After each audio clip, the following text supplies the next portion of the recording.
మన Netaji pilot school బాలబాలికలకు అందరికీ శుభాశీస్సులు. నాకు అత్యంత ఆత్మీయ మిత్రులు సారు, చాలా సంవత్సరాల నుంచి సార్తో నాకు మంచి అనుబంధం ఉంది. సుబ్బారెడ్డి సార్ గారికి ధన్యవాదాలు. అలాగే ప్రిన్సిపల్ నరసింహరావు సార్ గారికి, హెచ్ఎం గారికి నమస్కారాలు. తర్వాత ఇక్కడ పనిచేసే టీచర్లకు అందరికీ శుభాభినందనాలు. ఈరోజు ఒక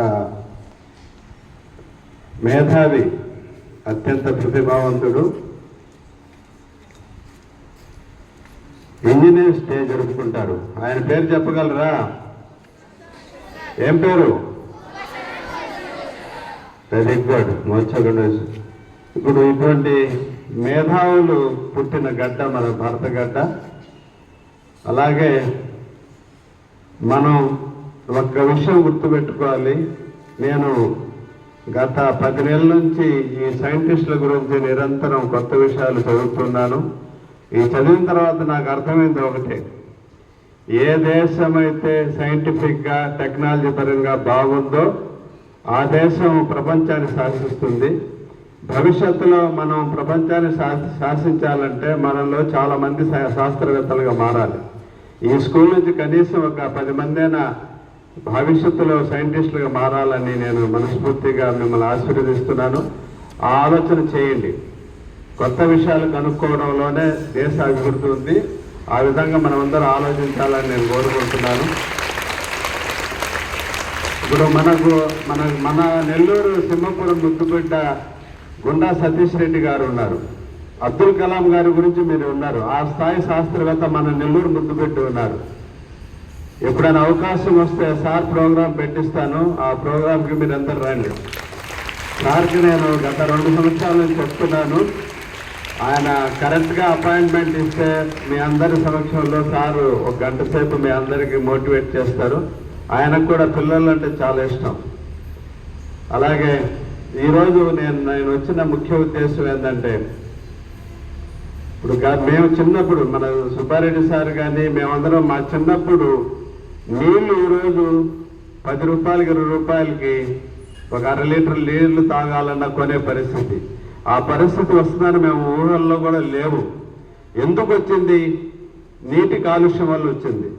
ఎక్కడైనా మన శుభ్రమైన నీళ్లు ఊహించగలమా? ఎక్కడైనా దొరుకుతాయా? బయట ఎక్కడైనా కనిపిస్తున్నాయా శుభ్రమైన నీళ్లు మనకు? ఎటు చూసిన కాలుష్యం. ఈ కాలుష్యం వలన మన ఇంట్లో నీరు కూడా ఆరో ప్లాంట్లు పెట్టుకొని, మిషన్లు పెట్టుకొని శుభ్రం చేసుకొని తాగాల్సిన పరిస్థితి వచ్చింది. అలాగే గాలి కూడా ఇదే స్థాయిలో గాలి కూడా కాలుష్యం. ఇప్పుడు ఢిల్లీ మనకు ప్రత్యక్షంగా ఉదాహరణ కనిపిస్తుంది. మంచు పడే టైంలో పిల్లలు స్కూల్కి రాలేరు కాలుష్యం వలన. కాబట్టి ఆ పరిస్థితి మన నెల్లూరులో ఉండకుండా ఉండేదానికి నేను ఓపికగా తిరుగుతున్నాను. మిమ్మల్ని అందరినీ రిక్వెస్ట్ చేస్తున్నాను. ప్రతి ఒక్కరూ, ప్రభుత్వం ఏం చెప్పిందంటే ఏక్ పేడ్ మాకే నామ్ అన్నారు. ప్రతి విద్యార్థి తల్లిగారి పేరు మీద ఒక మొక్క పెంచాలన్నారు. ఇప్పుడు స్థలం ఉండేవాళ్ళు ఇటువంటి పెద్ద చెట్లు వేస్తారు. స్థలం లేని వాళ్ళు ఏం చేయాలి? కనీసం 5 అడుగులు 10 అడుగులు పూల మొక్కలైనా పండ్ల మొక్కలైనా పెంచాలి. పెంచుతారా? గట్టిగా చెప్పండి. ఇప్పుడు మొన్న సైంటిస్టు కృత్రిమంగా గుండె తయారు చేస్తున్నారా లేదా? ఎవరికైనా ఆపరేషన్ చేయాలంటే కృత్రిమ గుండె అమర్చి దాని తర్వాత ఆపరేషన్ చేస్తారు, లేదా చచ్చిపోతారు కదా మనిషి. అలాగే చెట్టును కూడా కృత్రిమంగా తయారు చేశారా? దానికి 45 lakhs ఖర్చు అయింది. అంటే ఈ మాత్రం చెట్టు పెరగాలంటే 1 కోటి రూపాయలు విలువ చేస్తుంది. దానికి విలువ కట్టలేం. అది ఇచ్చేటువంటి సౌలభ్యానికి, అది ఇచ్చే సౌకర్యానికి చెడు గాలిని పీల్చుకుంటుంది, స్వచ్ఛమైన గాలి ఇస్తుంది. కాబట్టి మీరు ఒక్కొక్కరు దయచేసి 3 మొక్కలు పెంచే ఉద్దేశం మనసులో పెట్టుకోండి. ఒకటి, మీ గురువు గారి పేరు మీద ఒక మొక్క పెంచండి. అలాగే మీ నాన్నగారు కూడా ముఖ్యమే కదా, నాన్నగారి పేరు మీద ఒక మొక్క పెంచండి. తల్లిగారి పేరు మీద ఒక మొక్క పెంచండి. ఎలాగైనా 3 మొక్కలు పెంచాలి. ఇప్పుడు నేను గర్వంగా చెప్పుకుంటాను రా, నేను 500 మొక్కలు పెంచానని గర్వంగా చెప్పుకుంటాను. పెంచాను కాబట్టి చెప్తాను. మీ వయసు నుంచి మా అమ్మ నేను గుర్తు చేస్తుంది. నేను ఆదివారం ఒక 2 మొక్కలు నాకు గిఫ్ట్గా ఇస్తే ఆ 2 మొక్కలు ఓపిక నేను ఆడుతామంటే మా అమ్మ చెప్తున్నారు, నువ్వు చిన్నప్పటి నుంచి ఇదే పనిరా, నీకు ఎక్కడ మొక్కలు కనిపించిన తెచ్చి వేస్తుంటావా అని మా అమ్మ గుర్తు చేస్తుంది. అంటే ఏ స్కూల్కి పోయినా కనీసం 10 మొక్కలైనా వేసేవాడిని. ఇప్పుడు మొన్న నేను చదువుకున్న స్కూల్కి పోతే ఇటువంటి చెట్లు 50 చెట్లు ఉన్నాయి. ఎంత ఆనందం వేసిందో ఆ వీడియో తీసి నేను పెట్టాను. ఇప్పుడు నేను కారేగేసి నేను వేసుకున్న చెట్లు అని చెప్పుకుంటున్నాను కదా, రేపు భవిష్యత్తులో కూడా మీరు ఈ 3 మొక్కలు నేను వేశాను అని చెప్పుకునేటట్టు ప్రతి ఒక్కరు 3 మొక్కలు పెంచండి. ఇటువంటి మహావృక్షాలు పెంచకపోయినా కనీసం 10 అడుగులైనా పెరిగే మొక్కలు పెంచండి. పెంచుతారా? ఇప్పుడు మిద్దెల్లో కూడా చెట్లను పెంచుతున్నారు తెలుసా, మిద్దె తోటలు అంటారు. మిద్దెల్లో కూడా చెట్లు పెంచుతున్నారు. అంటే మనకు వాతావరణ కాలుష్యం తగ్గాలంటే ఖచ్చితంగా మొక్కలు ఉండాల్సిందే. అంతకు మించి మనకు వేరే సొల్యూషనే లేదు. అంతెందుకు, సూర్యుని కిరణాలకు అడ్డంగా ఏముంది, ఓజోన్ పొర ఉంది. ఆ ఓజోన్ పొర కరిగిందనుకో, అతినీల లోహిత కిరణాల వల్ల మనకు క్యాన్సర్ జబ్బులు వస్తాయి. కాబట్టి అది తగ్గాలంటే ఎక్కడైతే మహావృక్షాలు, చెట్లు, అడవులు ఉంటాయో అక్కడ అతినీల లోహిత కిరణాలు పడవరా. ఎందుకు? ఈ గాలి అక్కడ పోయేసి ఆ గ్యాప్ను భర్తీ చేస్తుంది. వర్షాలు కూడా అక్కడే పడతాయి కదా. కాబట్టి మీకు అందరికీ నేను మరలా చెప్పేది ఏంటంటే, ఖచ్చితంగా మనం మొక్కలు పెంచాలి. మనం సొసైటీకి నీ జోబుల నుంచి 1 లక్ష రూపాయలు ఇవ్వగలవా? ఎవరికైనా ఇవ్వలేం. అదే ఒక 3 మొక్కలు పెంచితే సొసైటీకి కోట్ల విలువ చేసేటువంటి ఒక ఆస్తిని ఇచ్చిన వాడు అవుతావు. అది నువ్వు ఒక్కడే ప్రాణవాయువుని పీల్చుకోవు, చుట్టూ ఉండేటువంటి పక్షులు, చిన్న చిన్న జంతువులు అన్నీ పీల్చుకుంటాయి. ప్రాణం ఉండే ప్రతి జీవి పీల్చుకుంటుంది. కాబట్టి మనం నైతిక బాధ్యతగా ఖచ్చితంగా మొక్కల్ని ఖచ్చితంగా పెంచుదాం. సార్ కూడా చాలా ఇష్టం చెట్లు పెంచాలంటే. నాకు ఎలాగ ఇష్టమో సార్ కూడా ఇష్టమే. సార్ కూడా మన అభినందన తెలియజేస్తాం. మీరు కూడా ఖచ్చితంగా పెంచాలని కోరుకుంటున్నాను. అలాగే కొత్త విషయాలు ప్రతిరోజు నేర్చుకుని ఆనందంగా ఉండండి. చాలామంది కొత్త విషయాలు నేర్చుకోవాలంటే విసుగు, అలా ఉంటే ఎదుగుదల ఉండదు. ప్రతిరోజు నేను ఏం నేర్చుకున్నానంటే ఆన్సర్ రావాలి, ఎస్ ఈ విషయాలు నేను నేర్చుకున్నానని జవాబు రావాలి.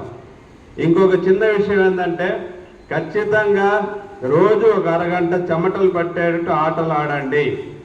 ఏ ఆటలు చేత కాకపోతే తాడు ముక్కలు తీసుకొని స్కిప్పింగ్ ఆడండి, లేదా రన్నింగ్ రేస్ చేయండి.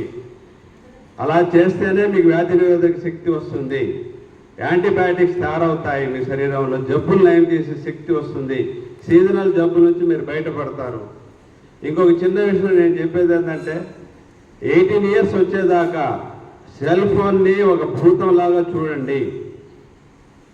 ఏదైనా సెల్ ఫోన్ వాడే అత్యవసర పరిస్థితి ఉంటే తల్లిదండ్రుల పర్యవేక్షణలు మాత్రమే తాకండి. చాటుమాటుగా ఫోన్లను గంటల తరబడి చూశారంటే మీరు చెడిపోయినట్టే లెక్క, క్యారెక్టర్ లేకుండా తయారవుతున్నట్టే లెక్క. అర్థమవుతుందా? ఎవరైనా చాటుమాటుగా ఫోన్లు గంటల తరబడి చూస్తున్నారంటే మీరు ఏదో చేయకుండా తప్పు చేస్తున్నట్టు అర్థం చేసుకోవాలి. టీచర్స్ కూడా కొద్దిగా ఆ విషయంలో పేరెంట్స్ని ఎడ్యుకేట్ చేయాల్సింది నేను కోరుతున్నాను.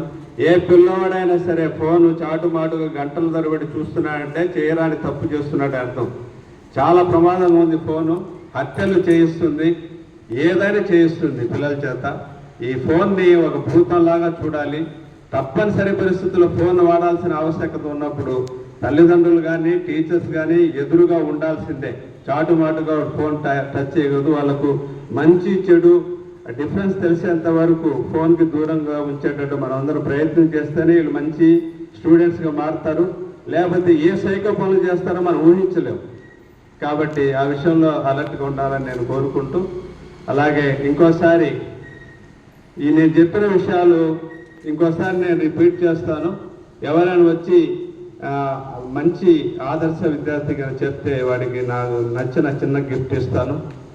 ఇప్పుడు నేనేం చెప్పాను, ఈరోజు ఎవరు పుట్టినరోజు? మోచకొండ విశ్వేశ్వరయ్య గారి పుట్టినరోజు. ఆయన మన దేశపు చీఫ్ ఇంజనీర్. ఆయన చాలా మేధావి. ఆయన పేరుతోనే ఇంజనీర్స్ డే అనేది చెప్పుకుంటున్నాం. రెండో విషయం ఏంది, మొక్కల గురించి చెప్పాను. మొక్కలు మనం ఎందుకు పెంచాల్సింది చెప్పాను. మూడో విషయం ఏం చెప్పాను, దేని గురించి చెప్పాను, వ్యాయామం చేయాలి. వ్యాధి నిరోధక శక్తి రావాలంటే చెమటలు తట్టే బట్టలు తడిసేటట్టు ఒక అరగంట సేపు అయినా మీరు ఎక్సర్సైజ్ చేయాలి. నాలుగో మాట ఏం చెప్పాను, సెల్ ఫోన్కి చాలా దూరంగా ఉండాలి. తప్పనిసరి అవసరమైతే తల్లిదండ్రులు లేకపోతే టీచర్ల సమక్షంలో మాత్రమే 18 ఇయర్స్ వరకు చూడకూడదు. ఒంటరిగా ఫోన్ ఎక్కువసేపు పట్టుకుంటే మీరు ఏదో తప్పు చేస్తున్నట్టు అర్థం చేసుకోవాల్సి వస్తుంది. ఈ 4 విషయాలు మీరు గుర్తుపెట్టుకొని, మీరు ఇంకొకటి కూడా చెప్పాను, 5వ విషయం, సైంటిస్టులుగా మారేదానికి ప్రయత్నం చేయండి. ఏ దేశం అయితే సైంటిఫిక్లో ముందుందో ఆ దేశమే ప్రపంచాన్ని శాసిస్తుంది. ఇప్పుడు చూడండి, మనం మేక్ ఇన్ ఇండియా లాగా మనం డిఫెన్స్లో డెవలప్ అయ్యాము. నిన్న ఆపరేషన్ సింధూర్లో ఒక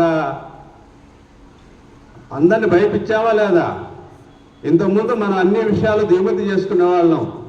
ఇప్పుడు ఏం చేస్తున్నాం, సంవత్సరానికి 40,000 కోట్లు ఎగుమతి చేస్తున్నాం ఈ డిఫెన్స్ రంగంలో. రకరకాల ఉపగ్రహాలు అయితే ఏమిటి, రక్షణ విషయాలు అయితే ఇవన్నీ చేస్తున్నాం. ఆ చేసేదానిలో మన డిఆర్డిఓ చైర్మన్గా మన గుండా సతీష్ రెడ్డి గారు, మన నెల్లూరు శాస్త్రవేత్త, మెయిన్ రోల్ అన్నమాట. కాబట్టి ఆయనకి మనం సెల్యూట్ చేయాలి. అందరి క్లాప్స్ సార్కి అభినందనలు తెలియజేస్తాం. నేనేంటంటే గత 16 ఏళ్ళ నుంచి సార్తో చాలా దగ్గరగా ఉంటున్నాను. సార్ వచ్చినప్పుడల్లా కలుస్తుంటాను.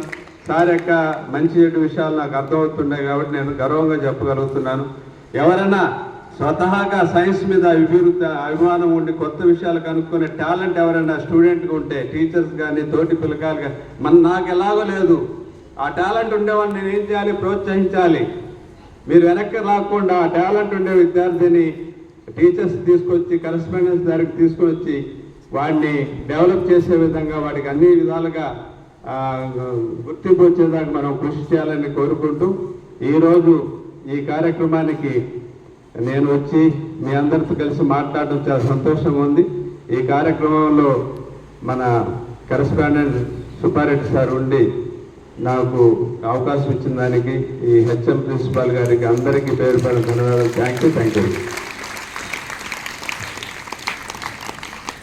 Thank you, sir. Thank you so much.